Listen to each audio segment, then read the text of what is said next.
Hello everyone, my name is Lowko and welcome to another StarCraft 2 video. What I got for you today is a top of the line match of professional Zerg versus Protoss. Spawning here in the bottom right hand corner of Neon Violet Square and playing with the red Protoss probes. We are currently looking in the main base of our United States champion, and he goes by the nickname of Neeb. And his opponent spawning all the way in the top left-hand corner of the map. Easily one of the scariest Zerg opponents on the planet right now. He's from South Korea. He also ended up winning BlizzCon in 2017, making him the current world champion of StarCraft. Of course, I am talking about none other than the Zerg player who goes by the name of Rogue. So this should be an epic match of Zerg versus Protoss. Like I mentioned, both of these players are very accomplished in their own rights. I feel like I've mentioned the achievements of Neeb many times already on this YouTube channel, but back in 2016, he ended up winning the Casbah Cup. Back in 2017, he ended up winning 3 out of the 4 WCS circuit events, and much more recently, he also ended up winning a very large StarCraft event over in China. So that means that Neeb, for years now, has been a very, very successful player. Now Rogue is an interesting story. He's always been very good, but at the end of 2017, when he ended up winning BlizzCon, he just seemed absolutely unstoppable. I mean, I don't think we've ever really seen Zerg players play at the level that Rogue was playing there for a while. It was absolutely crazy. For some reason, I believe he actually was almost not even qualified to go to BlizzCon, but then in the last couple of months, he accumulated so many points that he just qualified himself for the event, and then he absolutely smashed the competition. Now, the last match of BlizzCon was a Zerg versus Zerg, where he ended up going up against Su, another one of those great Zerg players. But in particular, in the games leading up to that moment, Rogue's late game was just insane. The way that the man was handling his Infestors, Vipers, and Queens, it was just on another level. And I'm curious to see if we're going to be seeing something along those lines in this particular game as well. So we are on Neon Violet Square, right? So let's have a quick little look at the map layout. The main base, very easy to saturate, of course. You've got a lot of space to put down all of your tech structures, so nothing weird right here. Natural, easy to take, but from here on out, right, we have this tucked away base in the bottom right-hand corner, as well as a base to the north, as well as a base towards the low ground. What that means for Protoss is that usually they have a pretty easy time securing 4 to 5 or so bases, and with that 8 to 10 gas geysers. Now, if you are a Protoss player, you know that gas is one of your most limiting criteria when it comes to getting that Death Ball army out. So I'm curious to see what it is that our Protoss player has got in store for us, because Neeb definitely does have the option of playing the late game here, but playing it against Rogue is definitely not a very easy thing to do. Now, a couple of Zerglings have now made their way across the map. They're going to try and nibble away at these probes for just a little while. There is the Adept already out. Stalker now returning back home here as well for Neeb. Couple of the probes, I guess we're not mining there for a bit, so some lost mining time, but nothing all too crazy just yet. This does give Zerg here a full scout of this Protoss base, but I do think that the Stalker eventually will be able to clean this up, although one of the probes, yeah, desperately running for its life there, but it does end up dying. Zergling speed finishes up. At the same time, more links are moving across the map, but Rogue has just simply been securing his own economy on the other side of the map. Third hatchery, just about to finish up. We now even see that Spore Crawler going up blindly. Rogue did get the scout off of both of the natural as well as the main base, and even though obviously we know that there's no Stargate or, for example, Dark Shrine to be seen anywhere, there is no denying that he needs to be careful in case he does decide to skip out on those Spore Crawlers. Evolution Chamber now coming up here as well for the Zerg, so that does mean he's planning to transition towards some quick upgrades here. But interestingly enough, even though Neeb did decide to not really go for a whole lot of units here initially that come out of Stargates, he's now following it up with 2 Stargates while going for 6 Adept pressure across the map. This is one of those things that Neeb does in tournaments in particular. I haven't really seen him do this all too much, but it's very difficult to scout because right now, right, Zerg is going to be preoccupied at dealing with all of these Adepts, and in the meantime, Neeb can start transitioning toward whatever it is that he wants out of these Stargates. Here we go, though. The Adepts are shading up towards the high ground. They're going to try and find the safety of the natural location, but no, the Queens and the Zerglings right there do show themselves to the shade, and that means that Neeb is just simply going to end up canceling this shenanigans here for the time being. Once again, shading up to the high ground. He's not going to do it. He's not gonna do it, but he's forcing a lot of units out of the Zerg player. And what has he lost up to this point? Let's have a look. Well, he's lost 1 pro. I guess, you know, in the meantime, only 5 units went down. But this definitely does mean that Zerg is forced to delay their droning for a little while longer, just because Zerglings are needed, just in case these adepts do decide to commit. Double Phoenix play now as a follow-up here from Neeb. Very interesting. Obviously, this is sort of like, yeah, once again, the council there. But this is sort of like Corsair Dark Templar or Corsair Zealot from Brood War, where you basically use the Phoenixes to just simply lift up all of the units and scary big army units from the Zerg player. And if you get the queens out of the equation, right, all of a sudden, the adepts can deal a massive amount of damage. Third base now also being secured though here for Neeb. He's gonna start mining off of that tucked away expansion in just a little bit and really just being a nuisance here, right? Using the safety of these little squares as well to really get himself a lot of value.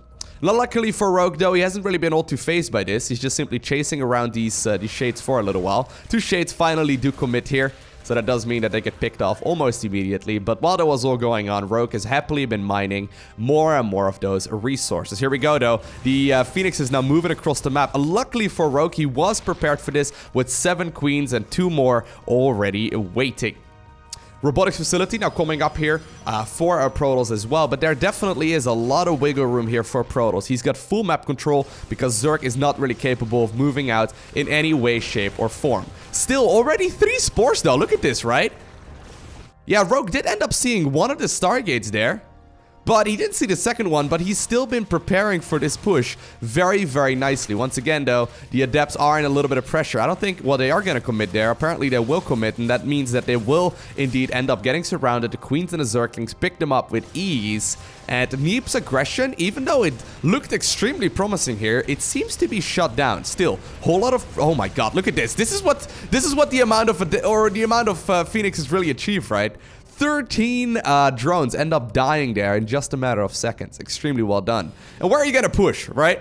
Where are you gonna push with all of these Zerglings? I guess, well, if Protoss does decide to take a 4th base already at this point, Rogue may be able to route the Zerglings towards that 4th base location as well. And there we go. Nexus will indeed go up. But still, this is a scary amount of units. And obviously, while Phoenixes usually aren't that great at lifting up Zerglings, they can still get rid of the majority of this army in just a couple of seconds. Now, I love this, right?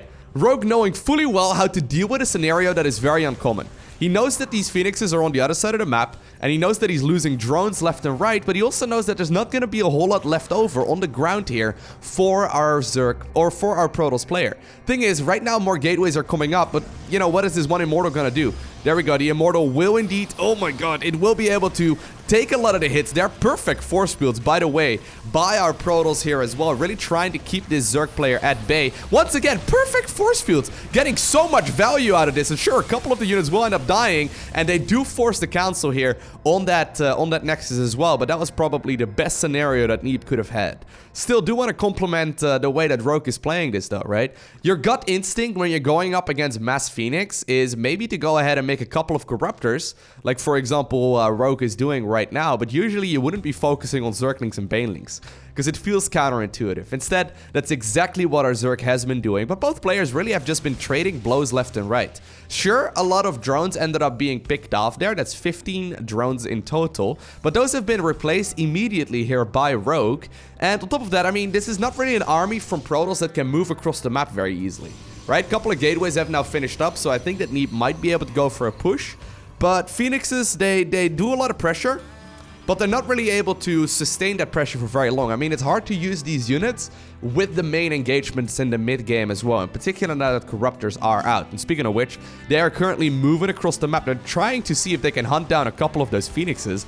Very nicely done, of course, by Rogue. And he may very well, yeah, look at that. He's going to use the Caustic Spray on the main Nexus, and this spell starts dealing a huge amount of damage just a couple of seconds into it. He is going to commit to it, though, it looks like, but eventually there with the Stalker Warp in as well, apparently Rogue decides to cancel it. I almost feel like he should have just left it on there, right? Killing the Nexus would have been super nice, although it probably would have been at the sacrifice of pretty much all of those Corruptors. But if you commit to like the first 6 seconds, right, the damage, I believe, like quadruples or triples of Caustic Spray. I almost feel like you should have left it on there for just a few more seconds and just, you know, destroyed the Nexus right then and there. May have been a slight error there. Of course, you don't really want to stare at those units while that's going on either. But look at this.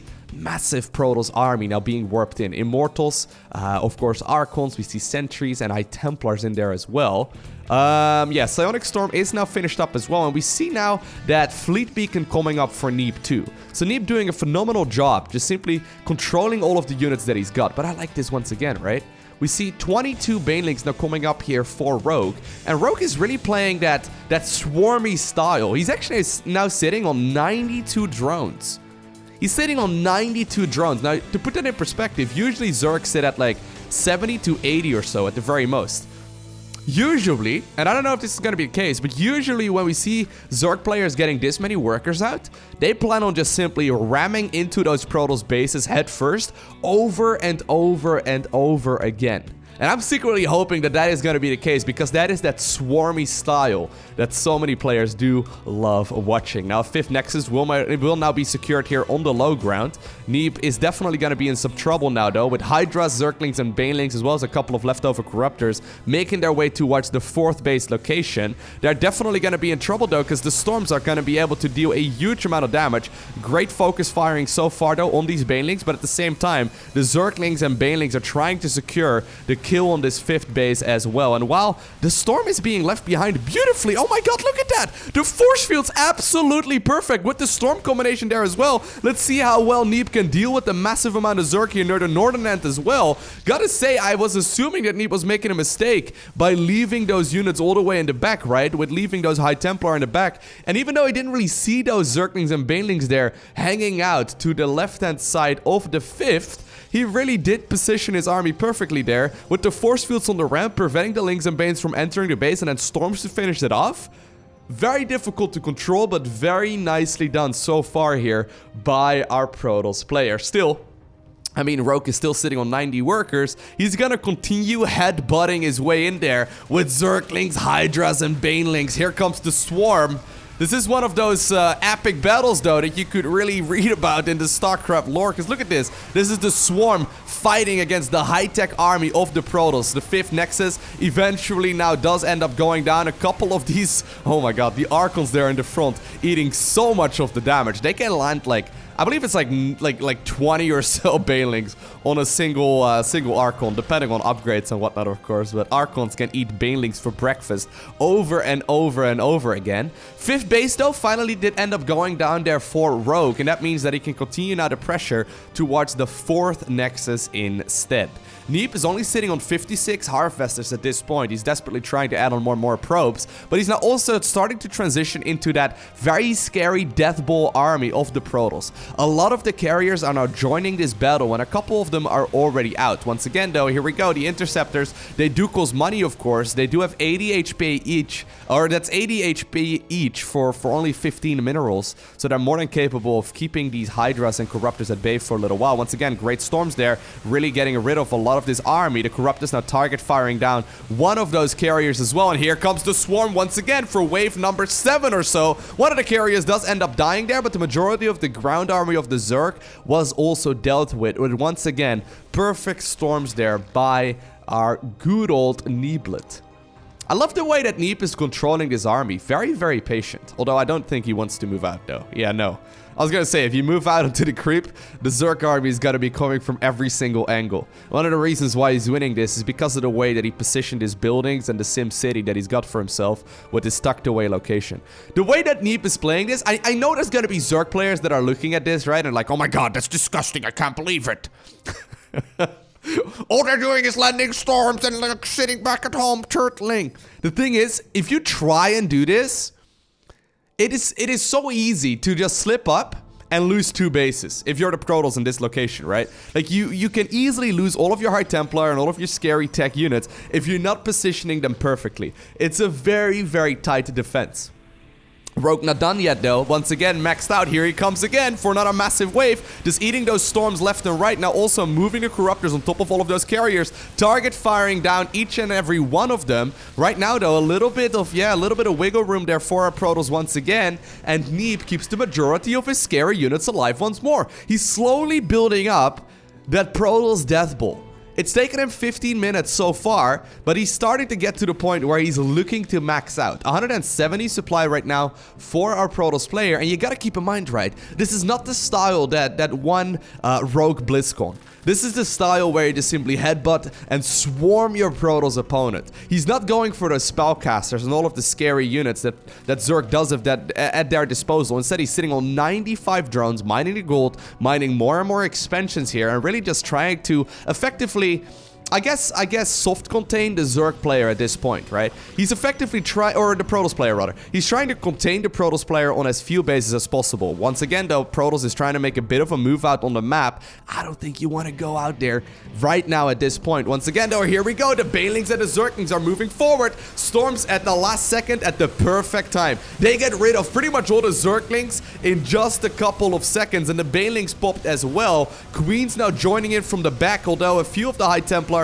do end up dying to a few of the stray units there as well. Once again, Storm's actually hurting more of those Void Rays than anything else. A whole lot of the carriers did end up going down. These Queens really helping out. Those are the leftover Queens that were previously needed to fight off all of those Phoenixes. And of course, they have transfused right now for days. 90 Zerglings there being produced once again. And this is everything but an efficient trade there for Zerg. Look at that. 35,000 resources almost already here lost for our Zerg player, whereas we only see roughly 22.5 or so, or maybe a little bit more there for our Protoss player, right? The thing is, Rogue is mining so much more that he doesn't really need to be efficient here. As long as he knocks back the Protoss army to the Stone Age, he's gonna be in a good spot. But so far, Neeb is doing a phenomenal job. Once again, having enough High Templar energy there to storm this army like no tomorrow. Now, a couple of Void Rays using that prismatic alignment against as many of those Corruptors as well. All of the carriers now desperately trying to replenish some of their interceptors as well. But for some reason, Neeb once again holds. The North American hero. Look at this, right? This is the scary part as well. He's leaving a lot of units in these bases just in case of Zergling run-bys. This is what makes him so good, right? You know that your defense right here is gonna be paper thin. It's very difficult to hold on here against that Zerg army. And still you leave a couple of Zealots as well as an Archon over here near the base that is actually providing you resources. And continuously, right, Rogue is trying to set up these run-bys, but he's not really getting it done. Right now, we finally do see Pathogen Glands coming up here, so that's going to be the Infestor upgrade. I think this is the correct call. I think now that, once again, a couple of Banes move forward here. How many probes have gone down so far? A lot, actually. Oh my god. They were chipped away at all the time here. But, I think it's about time that Zerg starts transitioning towards that late-game army. Because I've got a feeling that, you know, without spellcasters, dealing with this maxed out Protoss is going to be very difficult. A lot of spores are now being constructed here in the center of the map. Queens guarding them here for the time being as well. And even though Zerg has been sitting on a very healthy amount of drones, 11 more are just about to pop, bringing Rogue to over 100 drone supply. That's insane. Infestors now coming up too. The thing is, though, this is going to take some time to build up, right?